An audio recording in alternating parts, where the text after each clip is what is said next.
আচ্ছা, mental wellbeing এই টার্মটা অনেক বেশি আমরা শুনি, কিন্তু এই টার্মটার গুরুত্ব কি আমরা খুব একটা বুঝি? আমার মনে হয় না। আমরা কিন্তু এই টার্মটার গুরুত্বটা বুঝলে কিন্তু আমাদের জীবনটা অনেক বেশি সহজ করে ফেলতে পারি। যেমন আমাদের মেয়েদের কিন্তু হরমোনাল ইমব্যালেন্সের জন্য, এছাড়া প্রেগন্যান্সি বা পিরিয়ডের সময় হরমোনাল সমস্যার জন্য কিন্তু আমরা অনেক বেশি স্ট্রেসে থাকি, এবং সেই স্ট্রেস থেকে রেহাই পাওয়ার মুক্তি কিন্তু খুব সহজ। আমরা এখন যে 3-4 মিনিটের যোগার ভিডিওটা দেখব, সেটা কিন্তু আপনাদের স্ট্রেস থেকে মুক্তি দিতে অনেক হেল্প করবে। এখান থেকে আমরা নিউট্রালে নিয়ে আসলাম আমাদের স্পাইনটা। তারপর আস্তে আস্তে আপনি এখান থেকে আপনার কোমরটাকে নিয়ে গেলেন আপনার পায়ের কাছে, হাত দুটোকে সামনের দিকে নিয়ে আসলেন, আর কপালটাকে মেঝের উপরে নিয়ে আসলেন। এটাকে বলা হয় বালাসন বা চাইল্ডস পোজ। সো এই চাইল্ডস পোজটা আপনার শুধু মেনস্ট্রুয়াল ক্র্যাম্পসের জন্য নয়, আপনার এই পোজটা আপনার ডাইজেশন, আপনার ঘুম, ডিপ্রেশন, অ্যাংজাইটি, এগুলো সব কিছুর জন্যে এই পোজটা খুবই ভালো। আপনি এখানে যতক্ষণ থাকতে চান আপনি থাকতে পারেন।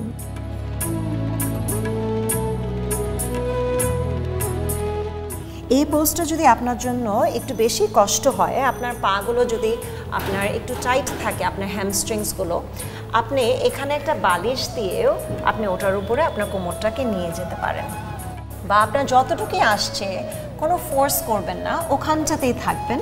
যদি পারেন মাথাটাকে বা কপালটাকে মেঝের উপরে নিয়ে আসলেন, কিন্তু এখানে রিল্যাক্স করলেন। সবচেয়ে ইম্পর্ট্যান্ট ফ্যাক্টরটা হচ্ছে আমরা যেই পোজে আসি না কেন, আমরা রিল্যাক্স করতে হবে আমাদের মাসলসগুলো। তারপরে এখান থেকে আমরা আমাদের নেক্সট পজিশনে চলে যাই। নেক্সট পজিশনটার জন্যে আমরা মেঝের উপরে শুয়ে পড়ব। আস্তে আস্তে করে আপনি চেষ্টা করবেন এটা মেঝের উপরে শুয়ে পড়তে। যদি বাসায় ম্যাট না থাকে, যোগা ম্যাট যদি না থাকে, তাহলে আপনি যে কোনো একটা সারফেসে, যদি আপনার জন্য একটু কমফোর্টেবল হয়, যে কোনো একটা সারফেসে আপনি শুয়ে পড়লেন। এটা আপনি একটা যে কোনো ধরনের ম্যাটের উপরে শুতে পারেন। যদি বিছনার উপরে করেন, বিছনাটা যদি ফার্ম থাকে তাহলে ইটস অ্যাপ্রোপ্রিয়েট। ফার্ম না হলে নরম কোনো সারফেসে করেন না। এখানে আপনি হাঁটু দুটোকে ভেঙে আপনি বুকের কাছে নিয়ে আসলেন। যতটুকুই পারেন, আপনার রেঞ্জ অফ মোশন যেখানে থাকে আপনি অতটুকু পর্যন্তই করবেন, এর থেকে বেশি নয়। তারপর আপনি এখানে যখন আপনি নিজগুলোকে চেস্টের সঙ্গে নিয়ে আসলেন, কাছে নিয়ে আসলেন, আপনি ফিল করবেন আপনার দুটো হিপ বোন। এখানে আপনার যখন লোয়ার ব্যাক পেইন হচ্ছে, আপনার তখন এই লোয়ার ব্যাকটাকে এখানে ম্যাসাজ দিবে। আপনি চেলে এখানে ডান থেকে বাম পাশ করতে পারেন। কাঁধগুলোকেও আপনি ফিল করবেন ম্যাসাজ করছে আপনার মেঝের উপরে।